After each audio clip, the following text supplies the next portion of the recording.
The Perfect Nanny by Leila Slimani is a book that was published back in 2016. The book takes place during the 21st century in the 10th arrondissement of Paris and is generally about two parents, Miriam and Paul, who decide to hire a nanny to watch over their kids. Although the title calls for a perfect nanny, we find out very early in the book that this nanny turns out to be the murderer of the two children. First off, we have individualism. In the story, one of the biggest challenges the parents face is the fact that they can't keep up with their work because of their two children.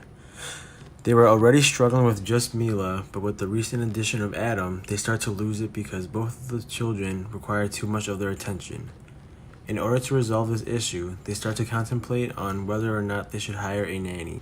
They were skeptical at first because they did not know if it was okay for them to leave their kids alone with a stranger, but they figured that they had to do it if they wanted to keep their jobs. Before they hired the nanny, Miriam felt extremely useless because she was not able to continue being a lawyer and could not make money for the family. Hiring the nanny, Louise, helped Miriam get back on track. Next, we have experimentation. At first, my expectations were simple.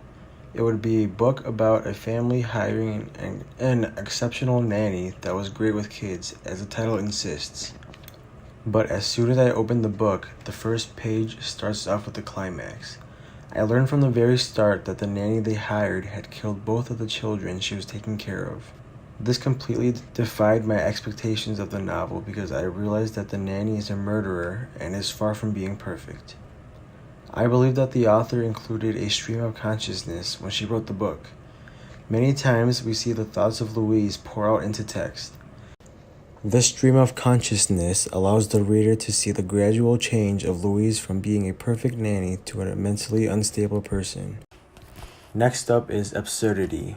Towards the end of the book, something that I found out of place was that after Louise and the two children finished eating a chicken, Louise scrubbed the chicken carcass clean and glued them back together in the shape of the chicken, only to leave it on the dining table for Miriam to come back home to.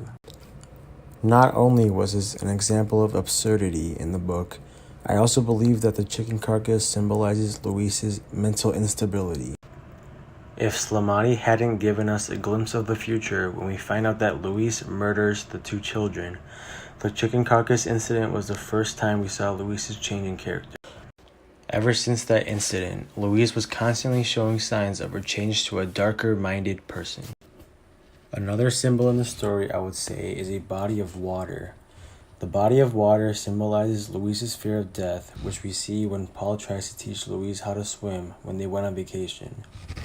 We later find out that this fear of water is due to the fact that Louise's classmate drowned in a muddy pool of water when she was young. The last modernism technique I found in the novel was from formalism. The author abandoned traditional story structure and wrote the book to follow a cyclical plot. We started off with the knowledge that Louise is a killer, and we end the story right before Louise kills the two children. We also find there to be an evolution in Louise's character. From the beginning of the book to the end of the book, Louise turns from one of the best and most recommended nannies to a living nightmare. We gradually saw Louise as her mind shifted from nice to evil, ending the story with the death of two children. Finally, I believe the book is in fact a modern book because it included all 5 techniques of modernism that we discussed in class.